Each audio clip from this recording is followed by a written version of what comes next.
Welcome to the Defeat the Drama podcast, where you'll learn tips, tricks, and strategies to help you gain clarity, find purpose, live boldly, and defeat the drama in leadership and life. Host Kirsten E. Ross is known to many as the drama-free queen.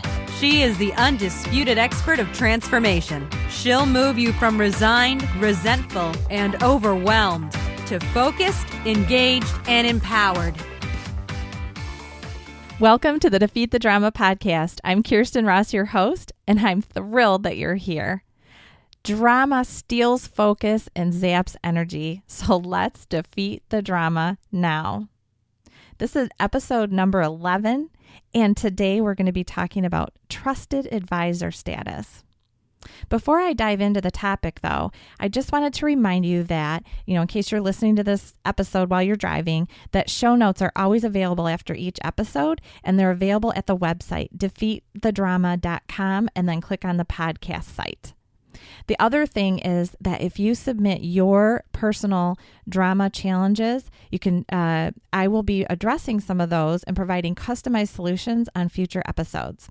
So to do that, go to defeatthedrama.com, click that podcast site, and then submit your question.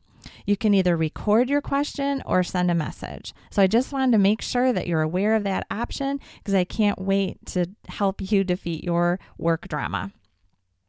Okay, so let's dive in. Trusted advisor status. What do I mean by that? So often when I'm working with clients, they talk about all the opinions of others and how sometimes people are disappointed in them or angry with them, or they feel like they should take a different kind of direction in their career or with their business because of people in their life. And so this creates drama, right? Because if we're uncertain because of the opinions of others, then it's hard to have tenacity. And you need to have tenacity when you're a leader or when you're an entrepreneur. So I like to clearly define and be specific about who we should give the privilege of trusted advisor to in our work and our life. Because really just the fact that someone has an opinion doesn't obligate us to follow through on that opinion or even consider that opinion.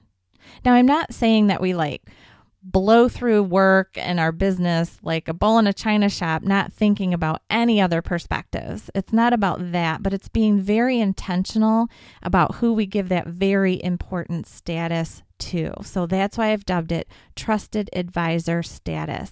And this is it's a more formal term used in business, but I'm talking about just even people in your life too.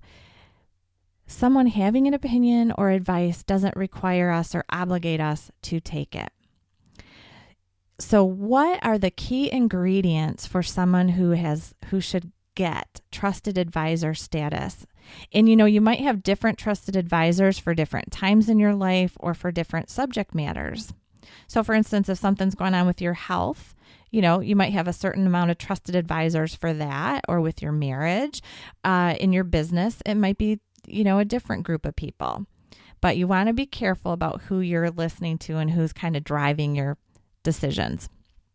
So the first is that, and they really need to have all of these key ingredients. Okay, so the first is they need to be knowledgeable about the topic.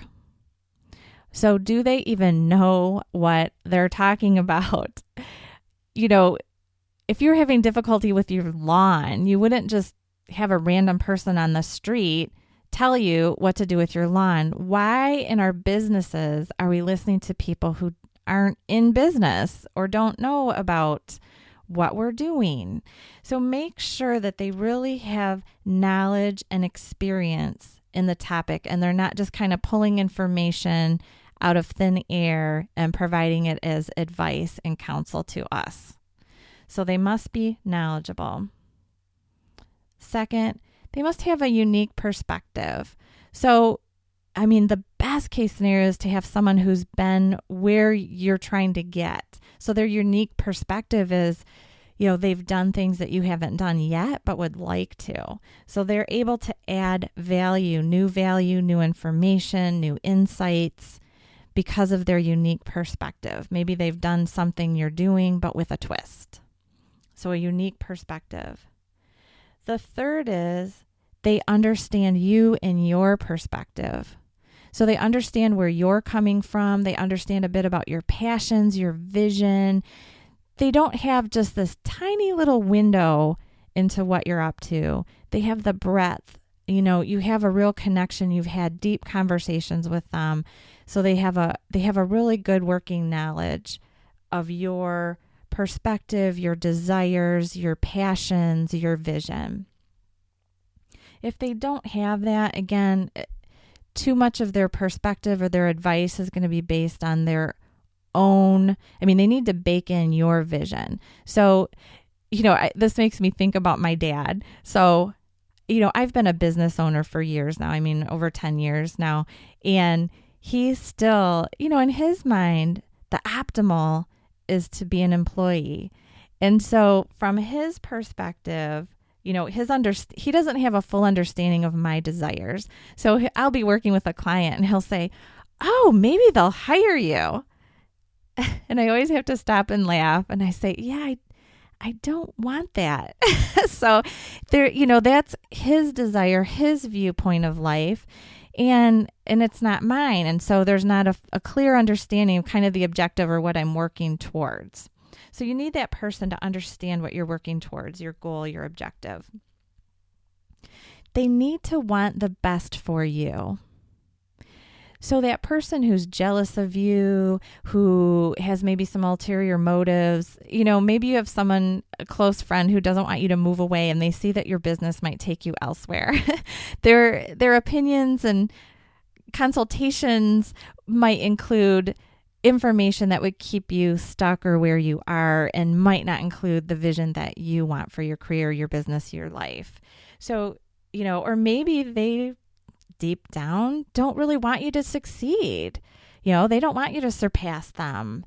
So anyway, they don't have your best interest at heart. There's some other ulterior motives. Sometimes it's, that they don't want to start a business. And so they don't want you to start a business. I actually experienced this, not personally, but I was facilitating a group of high-level executives, and they all knew each other, and a couple of them were starting businesses. And one of the people in the group who I knew had a lot of fear about starting a business, as they discussed their excitement about launching and the projects that they were working on and how it seemed like they were starting to gain momentum, he actually raised his hand and started saying, "Well, that's all well and good. You're going to go through your contact list, get a couple jobs, projects and make a little money, but that's not a sustainable business." And so he right away was kind of chopping them off at the knees and trying to end their enthusiasm. And, so that was his own kind of, I'm afraid.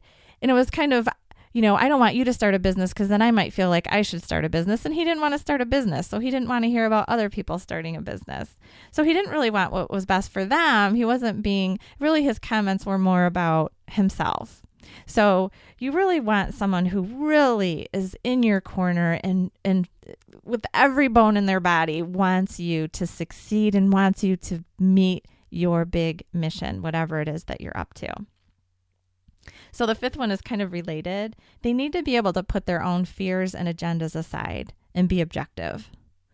So if there is something in them where they don't want you to succeed or they don't want you to move on or move away or something, that they're able to put that aside and really give you the great advice that you need to help you meet your mission. The next one is they need to be able, and this one's very, very important. I see a lot of trip ups in this one. So they've given you the great advice. You've received it. It didn't have any hidden agendas. It's pure. It's good. But you weigh it and you weigh it with information you've gotten from other people and you decide not to take their advice. A trusted advisor, a true, valuable, trusted advisor gives their advice and then releases it and allows you to make your own choice. They're not going to be disappointed if you don't listen. They're not going to be angry with you. They're not going to come back and be defensive. And I see a lot of this happening. And again, that's drama. So, there can't be a feeling of obligation if they give you advice. They really have to give it freely and release and allow you to make your own business choices. Take it or leave it. They've given it as a gift and you don't have to use it. That one's really, really important. It's kind of like, I don't know, if you've ever had kids or, been pregnant or your significant other has been pregnant and you name the baby before the baby's born and you start telling people the name, everybody weighs in on the name before the baby's born. So when you're talking about an idea that isn't born yet, people weigh in and they might even express disappointment if you're not changing the name because they knew someone 20 years ago who had that name that you've picked and they don't like it. So you really, especially when you're birthing a new business or birthing a new idea, you want to make sure that you're not, allowing people to obligate you to take their advice. And then the last one is that the relationship can be maintained. So it's kind of aligned with the one just the previous strategy or formula, but your relationship needs to be solid and good whether you take their advice or not. So they're going to continue to be in your corner. So you still don't want the person who's going to release and allow you to choose, but then they say, well, since you went down that path, I'm not in your corner. I'm not your cheerleader anymore. Good luck and goodbye. No, you don't want that in a trusted advisor. So you want them to be knowledgeable, have a unique perspective, understand where you're coming from and what you're working towards. They want the best for you. They're going to put their own fears and agendas and, all aside.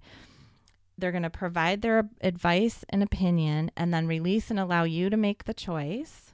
And then after the fact, whether you use their information or not, whether you succeed or not, they're still in your corner. They still care about you and they still want the best for you. They're in it for the long haul.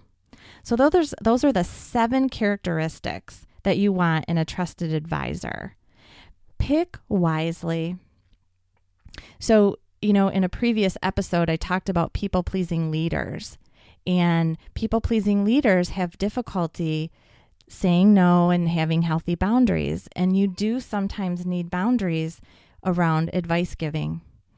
And so there are going to be people that you're going to listen and just not even really consider much. But some people you may have to ask them to stop weighing in, because if they don't have these 7 characteristics, the information is just going to sidetrack you. It's going to shift your focus away from what you're working towards.